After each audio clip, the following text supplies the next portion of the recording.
familiar with the 4th generation TL.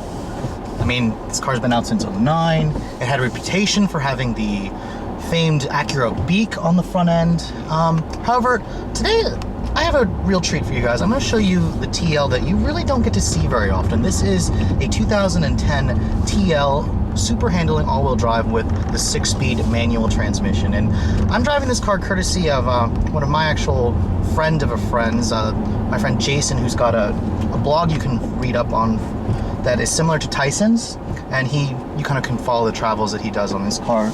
But he actually took a 5,000-mile road trip from New Mexico over to New York, so passing through the DC area. I figured I'd show you guys what a super handling 6-speed TL drives. So let's find out. Now, before we get too much into the driving dynamics, let's talk about the exterior. Now, the 2010 TL, this is the first year that the 6-speed manual model actually was introduced. 2011, there weren't any changes, of course, but then for 2012, Acura really softened this TL. They made it a lot less bulbous in the front. They cleaned up the back end. Now, I do like the refreshed TL more than this one. The front end of this one, the beak is just so massively in your face. I remember when this generation TL first came out, Acura dealers were actually painting the silver beak to match the body color of the car. For example, he's got a black one, they would have painted that black. The headlights, they don't have that dark finish the refresh models have. I do like that. Looking at the back, I do like the quad outlet exhaust that this one has versus just the dual outlet that the current or the new one has. So there are some elements that I prefer on the old one versus the new one, but overall, if you're going to look at the interior of this car, they're identical. These all came with the technology package. Don't expect to find a TL front-wheel drive with a stick. They only came with all-wheel drive with the tech package, which is a good thing that you could actually get a navigation system on an Acura with a stick, but if you wanted the advanced package, you were out of luck. So this TL, all the all-wheel drive TLs came with a 3.7 liter V6 with 305 horsepower, 273 pound-feet of torque. They're about 200 pounds lighter than the automatic transmission models. So you're looking at about a 3,800 pound curb weight, which is not bad for this car. It's definitely got that refined acceleration that some of you might be looking for in a luxury sports sedan. And I have to say, let me get up on the gas later and show you guys some acceleration runs. Initially, my first impressions are, it seems a little soft on torque, actually. Of course, I'm in 4th gear there.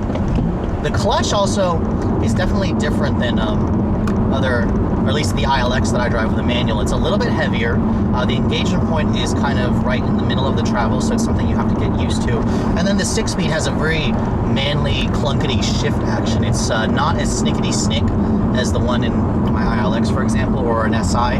It just feels like, Honda Acura products, when you're the manual with the V6, always have a slightly different feeling for me. They feel a little bit more refined, a little bit more mechanical, and a little bit more notchy, actually. Some of you may like that, some of you may not.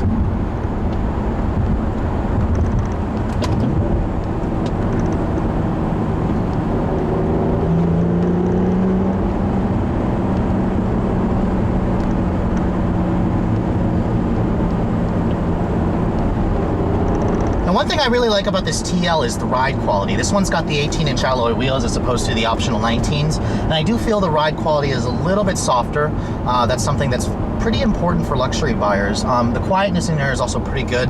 There's still a fair amount of road noise that comes in, just because even the newer Acuras are a lot quieter than this still, but it's overall not bad. So I must just admit that the refinement for this TL is elevated versus the 3rd generation TL.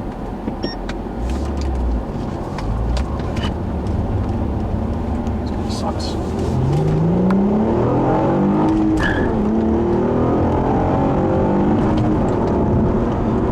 Now, surprisingly, again, this is my first time driving at least this generation TL with a stick, and it's definitely got the pull that the SI doesn't have, or even my RLX doesn't have, or even a V6 Accord doesn't have. I mean, that 3.7, you definitely feel it when you get up into the VTEC range, and I'm surprised it actually chirped 2nd gear there, and this is all-wheel drive, and what I love about this car is you can feel the all-wheel drive system pulling you, and it's because this is the torque vectoring all-wheel drive system, so it also makes that nice snarl, although I do wish it was a little bit louder. I might actually consider adding an intake to this car just to get a little bit more of that J37 sound, but expect a 0 to 60 time of about 5.4 seconds for this car, and back in 2010, this was the quickest Acura vehicle you could buy. So now, Right now, the RLX Sport-Hybrid is actually probably the quickest one that you could buy. It's a tad under 5 seconds to hit 60, at least that's what I've read. But I mean, this brings up an interesting point, because this TL, literally, you don't find the TL with a stick very often. I mean,